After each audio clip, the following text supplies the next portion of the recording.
아멘. 할렐루야는 할렐루가 찬양하라 라는 뜻입니다. 할렐이라는 말이 찬양이고 할렐루 그러면 명령형이 되어서 찬양하라 라는 말이고 야 그러면 여호와라는 말이에요. 그래서 여호와를 찬양하라. 할렐루야는 여호와를 찬양하라. 그런 우리의 감격적인 우리 성도들이 하는 인사요 또 고백이라고 할 수 있습니다. 1741년 9월 달에 이 핸델이라고 하는 사람이 작곡을 했던 메시아라고 하는 오라토리오가 있습니다. 거기에 그 오라토리오가 모두 66곡이나 됩니다. 성경이 66권이듯이 모두 66곡을 핸델은 26일 만에 작곡을 완성했다고 합니다. 정말 너무나 놀라운 기적 같은 일이라고 많은 사람들이 평가하죠. 약 350페이지나 되는 이 거대한 곡을 26일 만에 완성하고 그것을 첫 공연을 하게 되었는데 이 할렐루야 곡은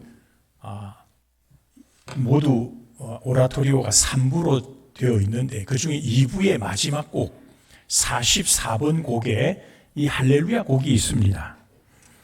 이 할렐루야 이 오라토리오가 한 2시간 30분 정도 공연이 되는데 당시 영국의 국왕 조지 2세가 그 공연을 관람하기 위해서 같이 와 있었습니다. 할렐루야가 연주되자 이 국왕이 너무나 감격스러워서 자리에서 벌떡 일어서게 되자 모든 청중이 다 자리에서 일어나 이 연주를 끝까지 들었다는 것입니다. 그래서 지금도 일반적으로 할렐루야라는 이 곡이 연주되기 시작하면 전주가 나오기 시작하면 모든 사람이 자리에서 일어나는 것이 하나의 관례처럼 되어 있는 아주 유명한 곡이 바로 할렐루야라고 하는 이 곡입니다.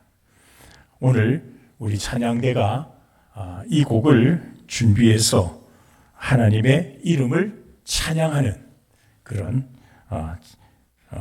대곡입니다. 이건 핸델의 작곡 가운데에서도 손꼽을 만한 어마어마한 대곡으로 지금까지 1700년대부터 많은 사람의 사랑을 받고 연주되고 은혜를 나누는 그런 곡이 바로 이 할렐루야라는 곡이라는 사실을 우리가 기억하면서 이 찬양을 다시 되새김하면 좋겠습니다. 여러분 오늘은 2024년 부활절입니다. 초대 기독교가 많은 박해가 있었습니다. 그런 박해 속에서도 초대교회는 점점 부흥하는 역사를 일으켰습니다.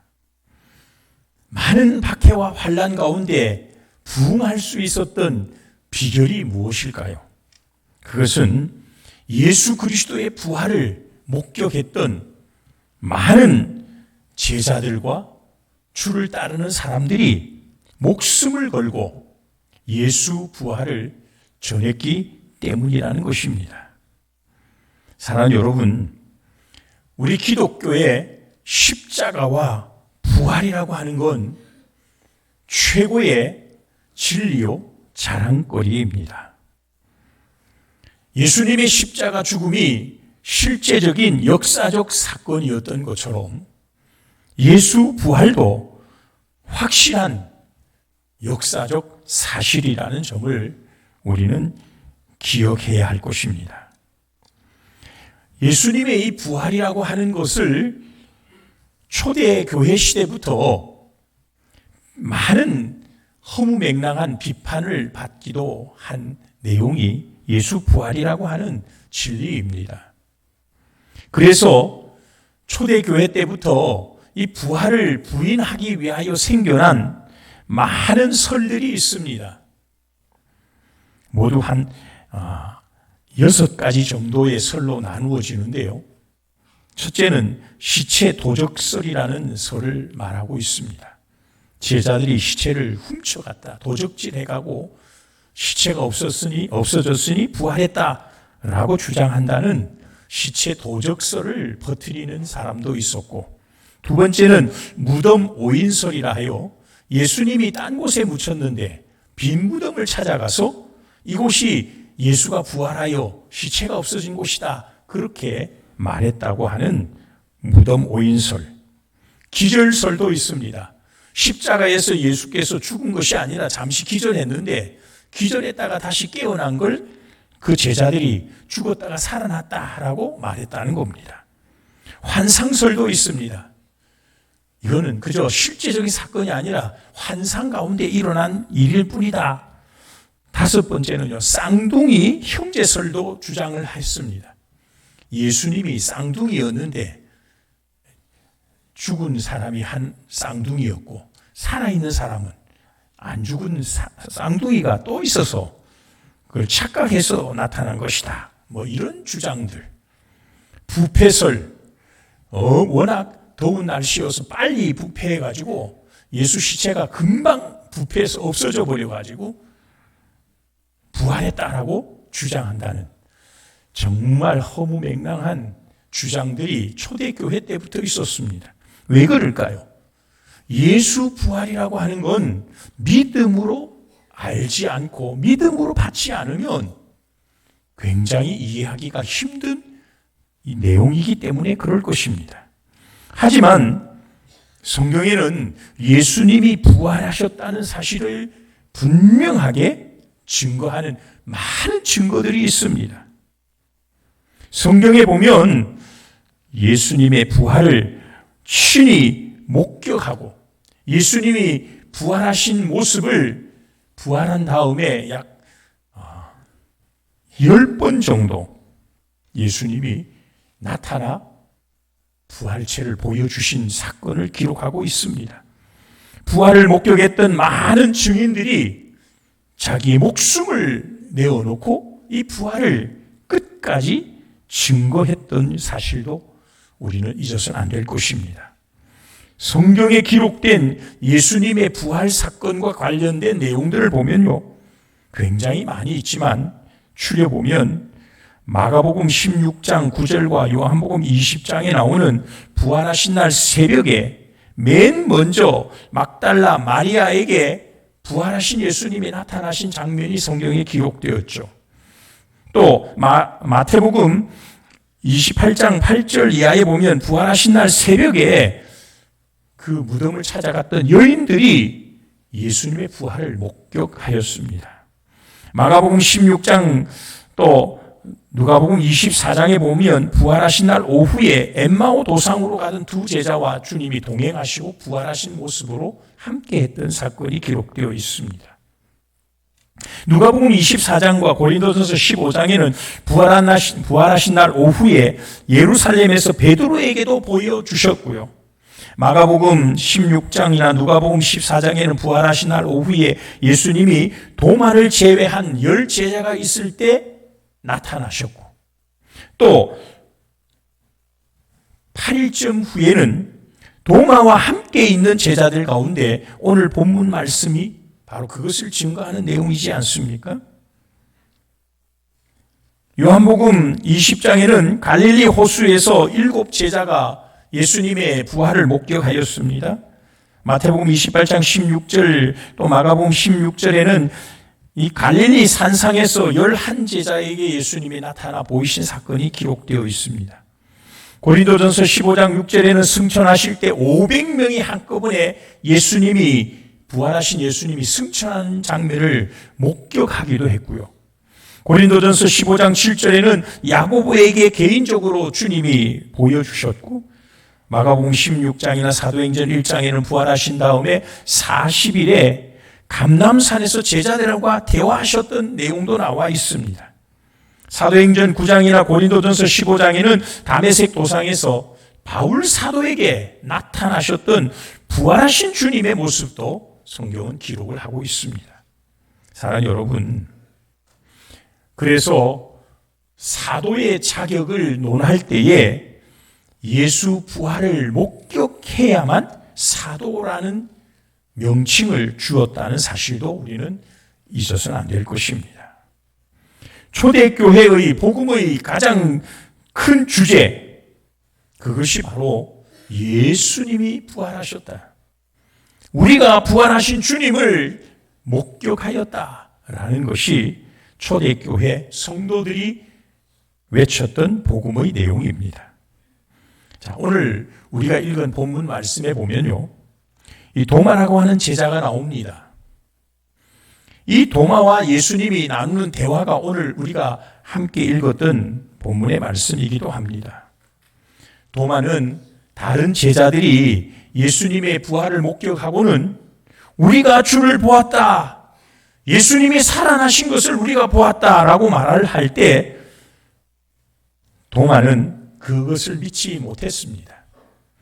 오늘 25절 하반절을 보면 도마가 이르되 그의 손의 못자국을 보며 내 손가락을 그 못자국에 넣으며 내 손을 그 옆구리에 넣어보지 않고는 믿지 아니하겠노라. 그렇게 말하는 도마의 모습이 기록되어 있죠. 이런 도마를 위하여 예수님은 8일 만에 다시 도마가 함께 있던 제자들에게 나타나셨습니다. 그래서 오늘 27절 말씀에 보면 도마에게 이르시되 내 손가락을 이리 내밀어 내 손을 보고 내 손을 내밀어 내 옆구리에 넣어보라. 그리하여 믿음 없는 자가 되지 말고 믿는 자가 되라. 그렇게 말씀하시는 내용이 나옵니다. 그제서야 도마는 28절 말씀에서 고백을 하죠. 도마가 대답하여 이르되 나의 주님이시요 나의 하나님이시니이다. 그렇게 말을 했다는 겁니다.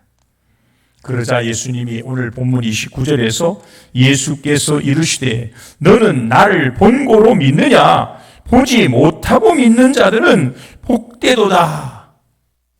여러분, 오늘 도마와 예수님의 대화를 통해서 우리는 이 부활신앙이 어떠해야 하는가, 그런 점을 잠깐 말씀을 나누고자 합니다.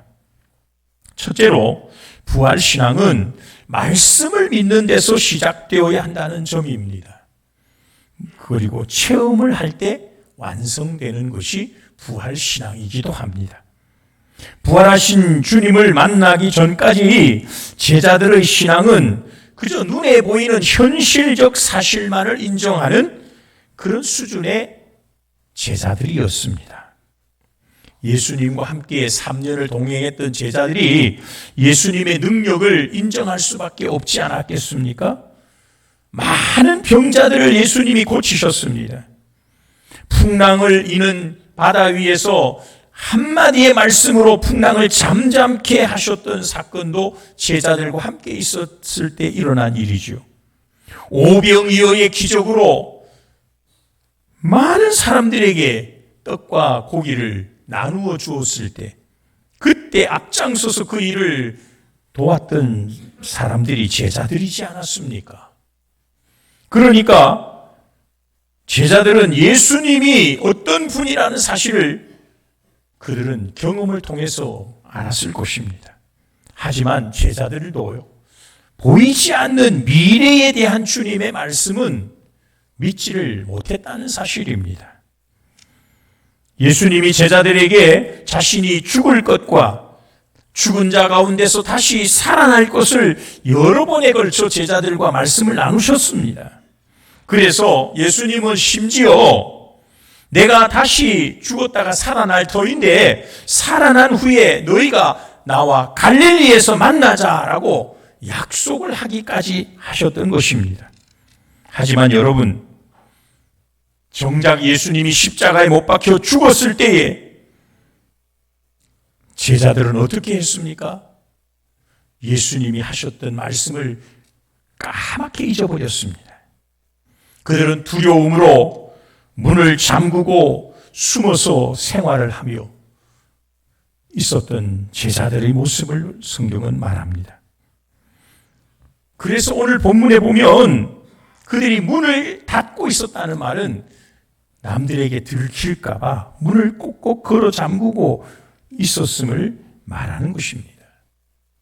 그 자리에 주님이 오늘 찾아가신 것입니다. 불안해하던 그들을 위하여 주님은 너희에게 평강이 있을지어다 라고 평강을 선언하시고, 그 자리에 함께 있던 도마에게 오늘 이 말씀을 하시고 있는 것입니다. 여러분, 얼마나 제자들의 믿음이 약했는가를 알 수 있지 않습니까? 그렇게 주님과 함께 동행했던 제자들, 주님으로부터 많은 기적들을 경험했던 그 제자들이었습니다. 그럼에도 여러분, 눈에 보이는 사건들, 그것으로 진정한 믿음이 생기는 게 아님을 알 수 있습니다. 예수님이 하신 말씀에 대해서 그들은 믿음이 없었다는 것입니다. 오늘 본문에 보면 도마가 함께 있던 그 자리, 주님이 다시 나타나셨습니다. 그리고 도마를 향하여 뭐라고 말씀하셨습니까? 너는 나를 본고로 믿느냐? 보지 못하고 믿는 자들이 더 복되도다 라고 말씀하시고 있습니다. 사랑하는 여러분, 부활의 신앙이라고 하는 것은 말씀을 믿는 데서 시작되어야 합니다. 그리고 주님을 경험하는, 내 삶에서 주님이 함께함을 체험되어지는 그 체험을 통하여 확고한 믿음이 자리 잡게 된다는 사실을 기억하시기를 바랍니다. 구약의 인물 중에 부활신앙을 가진 인물이 있습니다. 그가 바로 아브라함이라고 할 수가 있습니다. 아브라함은 100세에 아주 귀한 아들 독자를 얻는데 그 아들이 바로 이삭이지 않습니까? 그런데 하나님이 그 아들 이삭을 모리아 산에 가서 번제물로 나에게 드려라 라고 갑자기 명령을 하신 것입니다. 여러분, 이 명령은 아브라함이 받기가 굉장히 어려운 명령입니다. 왜냐하면 하나님이 이삭을 약속의 자녀로 주시겠다고 말씀하고는 주신 아들이 이삭이거든요. 뿐만 아니라 그 아들 이삭을 통하여 너의 자손이 하늘의 별처럼 바다의 모래처럼 번창할 것이다 라고 약속하신 아들이 바로 이삭이거든요. 그 이삭을 번제물로 드려라, 이 말은 죽여서 불에 태워서 하나님께 바치라는 말이에요. 여러분, 만약에 아브라함이 하나님의 말씀을 듣고 그 아들 이삭을 죽여서 그 아들로 제물 삼아 제사를 드리게 되면 하나님이 하신 약속이 성취되지 못하는 것 아닙니까?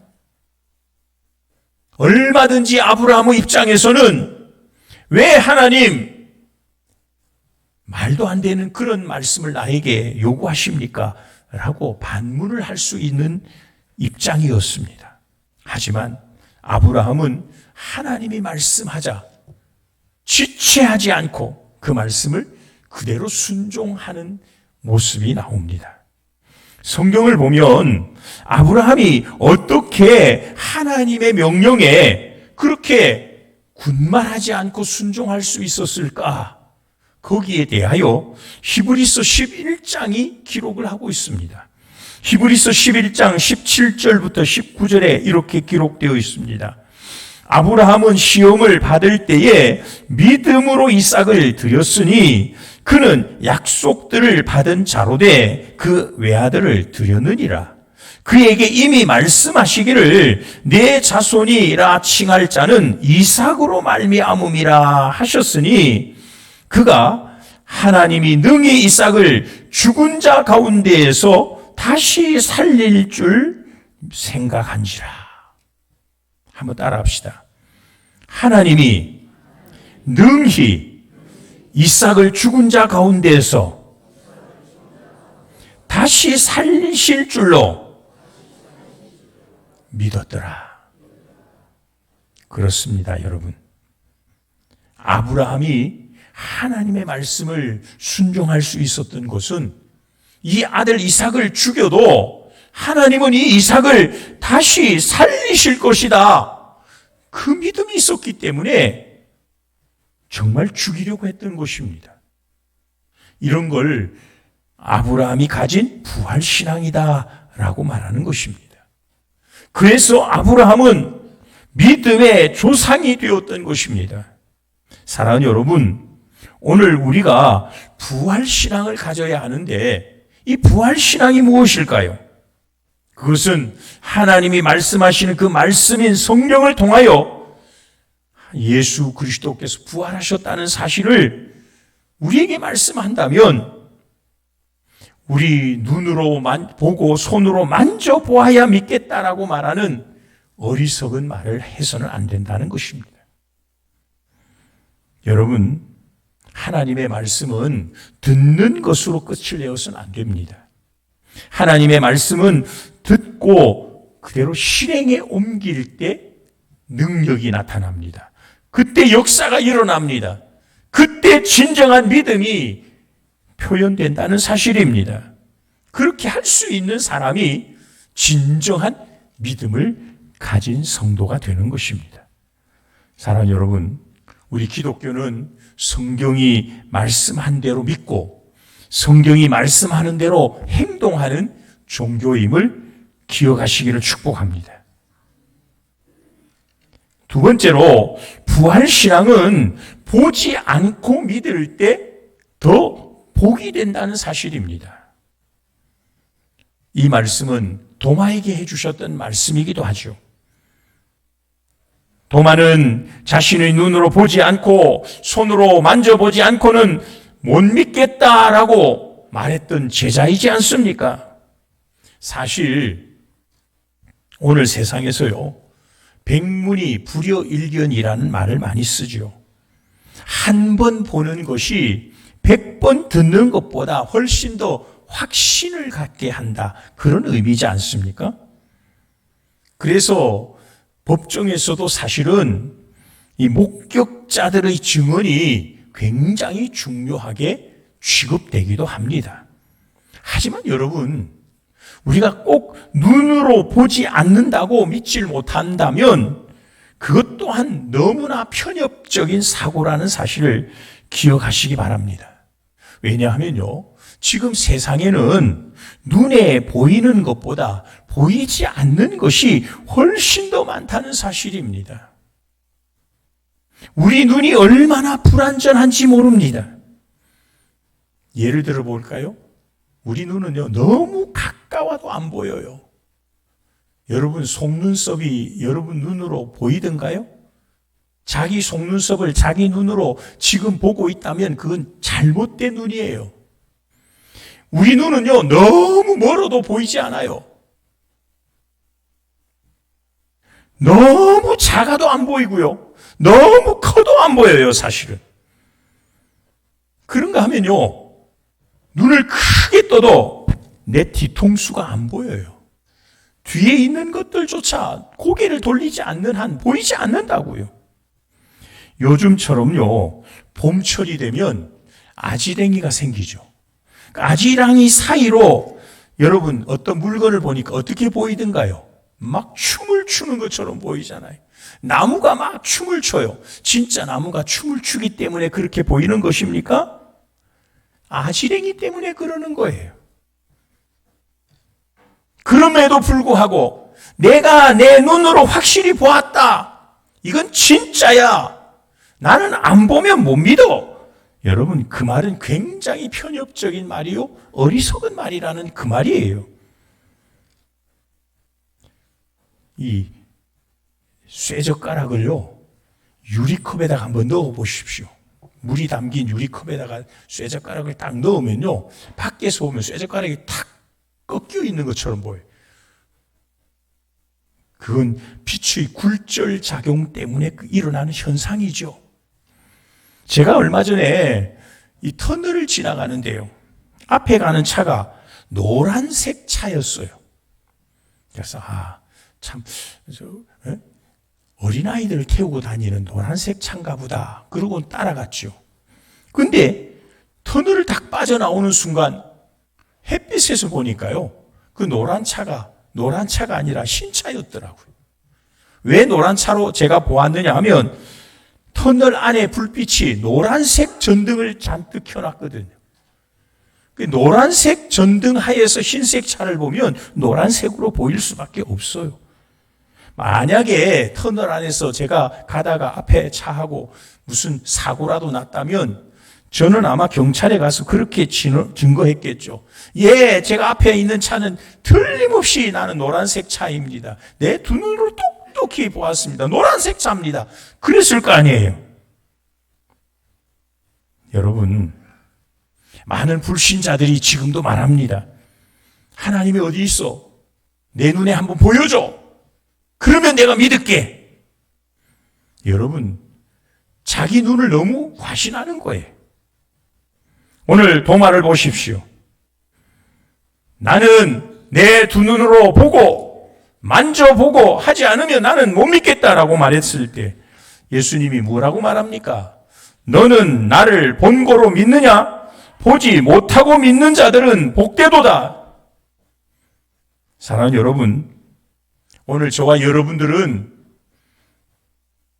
2000년 전에 사셨던 예수님 보지 못했죠. 어떤 사람은 기도하니까 영적으로 막 보이더라 그러는데 그건 환상이니까 실물이 아니니까. 여러분, 우리가 오늘 예수님을 우리는 믿지 않아요.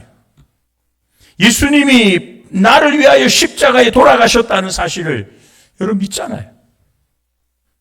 안 믿어요?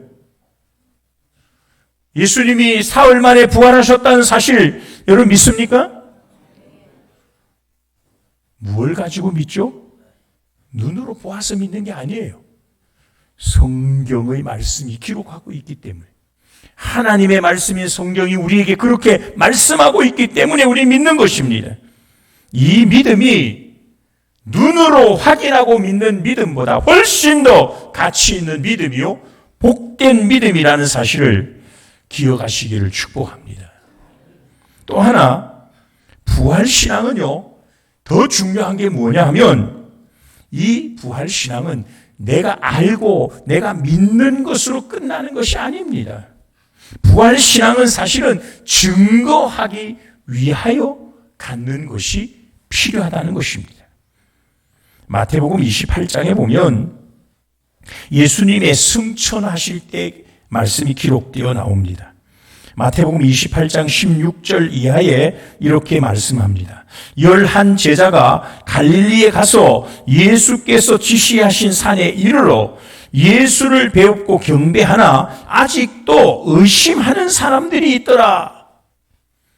예수님이 지금 부활하신 예수님이 갈릴리에 가서 예수님이 지시하신 그 산에 올라가서 보고 있는데 제자들이 아직도 의심을 하고 있었다라고 성경이 말하죠. 28장 18절에 예수께서 나와 말씀하여 이르시되 하늘과 땅의 모든 권세를 내게 주셨으니 그러므로 너희는 가서 모든 민족을 제자로 삼아 아버지와 아들과 성령의 이름으로 세례를 베풀고 내가 너희에게 분부한 모든 것을 가르쳐 지키게 하라. 볼지어다 내가 세상 끝날까지 너희와 항상 함께 있으리라 하시니라. 여러분, 부활하신 예수님을 만났던 제자들이 예수님을 보면서 경배하면서도 아직도 의심하고 있었다는 거예요. 그런 제자들에게 오늘 하신 말씀이 18절 이하의 말씀이에요. 예수께서 나와 말씀하여 이르시되 하늘과 땅의 모든 권세를 내게 주셨으니 그러므로 너희는 가서 모든 민족을 제자로 삼아 아버지와 아들과 성령의 이름으로 세례를 베풀고 내가 너희에게 분부한 모든 것을 가르쳐 지키게 하라. 사도행전 1장 8절에서는 오직 성령이 너희에게 임하시면 너희가 권능을 받고 예루살렘과 온 유대와 사마리아 땅끝까지 이르러 내 증인이 되리라. 여러분, 예수께서 왜 부활하신 모습을 그들에게 보여주셨을까요? 오늘 성경이 왜 부활하신 예수님이 부활하신 것을 기록하셨을까요? 물론 이것을 통하여 우리가 부활신앙을 가지라는 그런 의미도 있겠죠. 그런데 더 중요한 것은 예수님이 하신 말씀이 있지 않습니까? 이걸 증거하라는 거예요. 이걸 전하라는 거예요. 땅끝까지 이르러 예수 그리스도께서 부활하셨다는 사실을 증거하는 것, 이것이 예수님이 가진 가장 중요한 예수님의 의지였습니다. 지상 최후 최고의 명령이었습니다. 사랑하는 여러분, 요한복음 20장 18절에 보니까 부활의 첫 목격자였던 막달라 마리아가 이렇게 고백합니다. 막달라 마리아가 가서 제자들에게 내가 주를 보았다 하고 또 주께서 자기에게 이렇게 말씀하셨다 라고 증언을 하였다는 것을 성경은 기록하고 있습니다. 사랑하는 여러분, 2024년 오늘 부활절 우리가 보내고 있습니다. 우리 부활신앙을 가져야 하는 우리 성도들이 이 부활신앙을 왜 가져야 하느냐?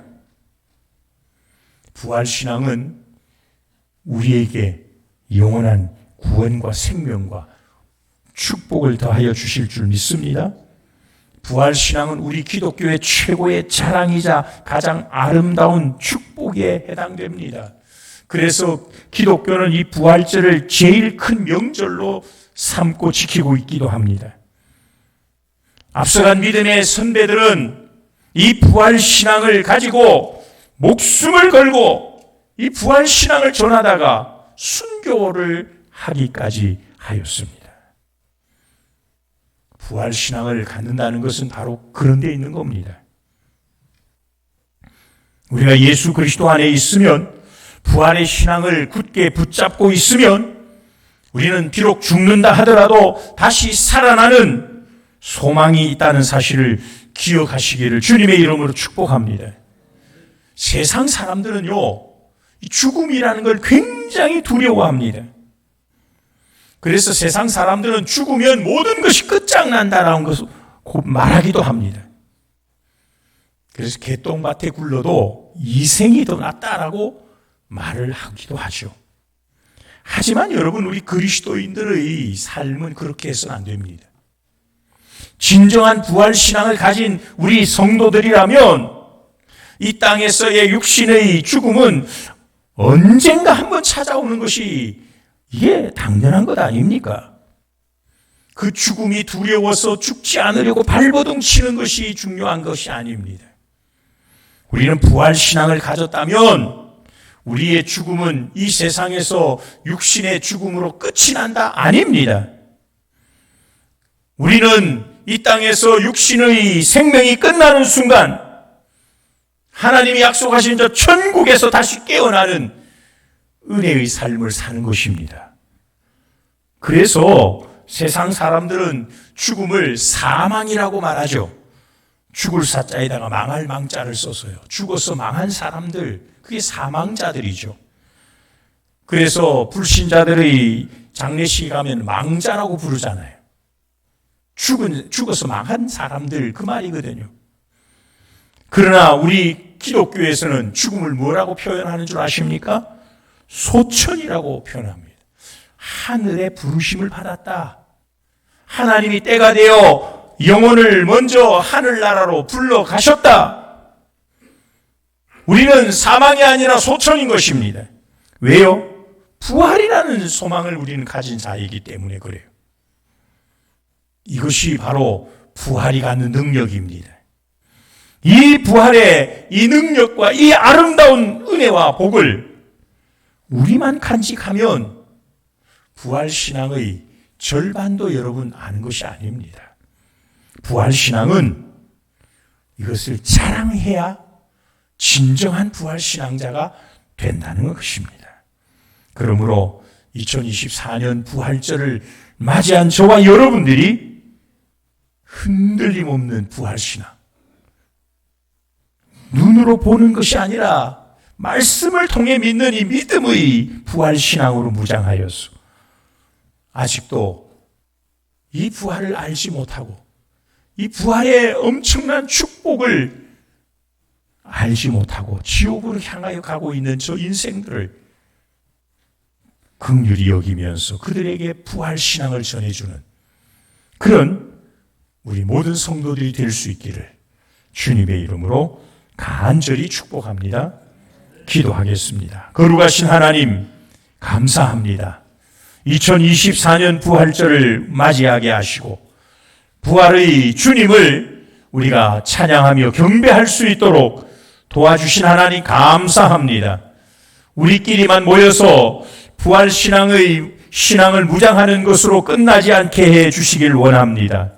이 부활의 신앙을 우리가 먼저 마음에 되새기게 하시고 이 부활신앙으로 나아가 예수 부활을 전할 수 있는 우리들 되게 해 주시옵소서. 주님이 우리에게 최후의 명령으로 주셨던 땅끝까지 이르러 내 증인이 되리라. 부활을 증거하는 자가 되라 라고 말씀하신 그 말씀을 우리가 잘 기억하고 순종하고 이 일에 쓰임받는 우리 모두가 되게 하여 주시옵소서. 주 예수 그리스도의 이름으로 간절히 기도드리옵나이다. 아멘.